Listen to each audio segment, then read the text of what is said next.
Assalamualaikum warahmatullahi wabarakatuh. Kembali lagi di channel Putra Jogja. Ya, sahabat sekalian yang beriman, kali ini saya ingin bawakan kisah Islami ya, inspiratif dengan judul Abu Nawas dengan topi ajaibnya. Ya, sahabat sekalian yang beriman, langsung saja kita ke suatu ketika Abu Nawas sedang berjalan-jalan ya di dekat pasar. Lalu dia sambil menengadah ke atas ya, dia melihat topinya dan dia sambil senyum-senyum. Ya, sambil senyum. Kemudian beberapa orang lewat ya, di sampingnya, di depannya, lalu lalang memperhatikan tingkah laku Abu Nawas tersebut. Bukan hanya sekali dua kali, bahkan lebih dari 3 kali 4 kali Abu Nawas menengadah ke atas melihat topinya sambil tersenyum, sangat-sangat tersenyum. Kemudian ada seorang pemuda bertanya, "Ada gerangan apa wahai Abu Nawas? Mengapa engkau senyum sendiri? Apakah engkau sudah gila?" "Tidak, aku tidak gila." "Mengapa engkau ketawa sendiri?" "Ya, aku geli. Aku sangat geli dan bahagia karena aku melihat surga dan bidadari begitu banyak di dalam topiku," kata sang Abu Nawas. Kemudian pemuda tadi bertanya kembali, "Tidak masuk akal, kamu pasti berbohong." "Tidak, memang di dalam topiku ada surga dan bidadari, namun ada syaratnya. Jika orang yang beriman dan soleh, maka dia pasti akan bisa melihat surga dan bidadari di dalam topiku." Kemudian pemuda tadi tanpa pikir panjang, "Coba saya melihatnya." Tak lama pemuda tadi melihat ya di dalam topi Abu Nawas, ternyata memang betul ada surga dan bidadarinya. Dalam hati sang pemuda tadi, dia bertanya dalam dirinya sendiri, "Kalau aku nanti bilang tidak ada surga dan bidadari, maka aku berarti tidak beriman dong." Dan soleh dalam hatinya seperti itu. Kemudian dia bertanya kepada Abu Nawas, "Betul sekali, ada surga dan bidadarinya. Namun yang lain pun keheranan.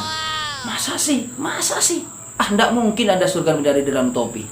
Kemudian mereka langsung melihat.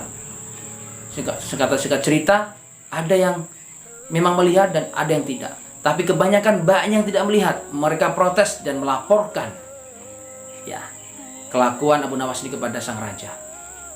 Tak lama sang raja pun memanggil Abu Nawas ke dalam kerajaan.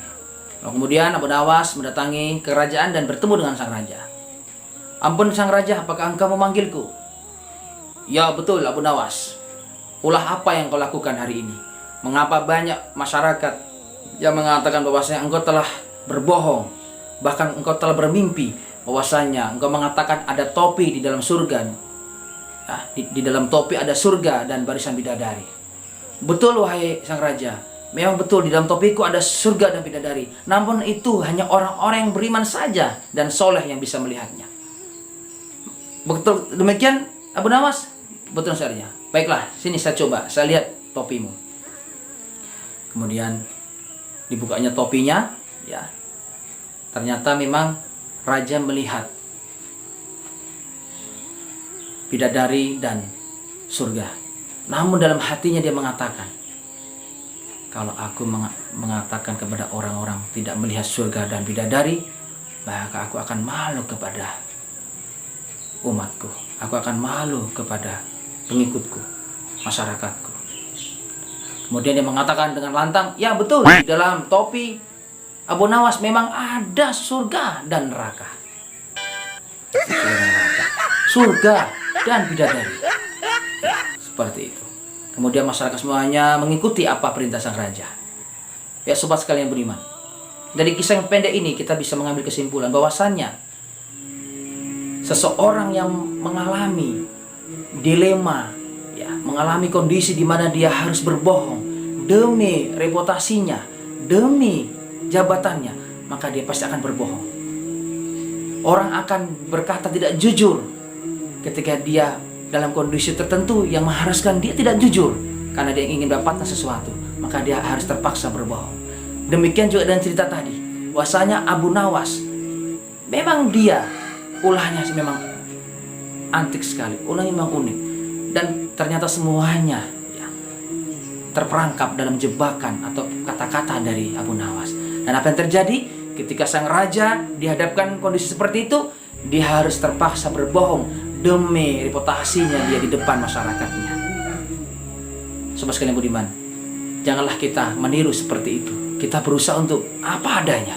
Kita harus mengatakan apa yang benar dan apa yang salah kita harus katakan. Jangan kita terperosok atau terjebak di dalam kebohongan. Apalagi kebohongan publik yang selama ini selalu menghantui, yang selama ini selalu terjadi di Indonesia, di negara kita. Sekian, semoga bermanfaat. Assalamualaikum warahmatullahi wabarakatuh.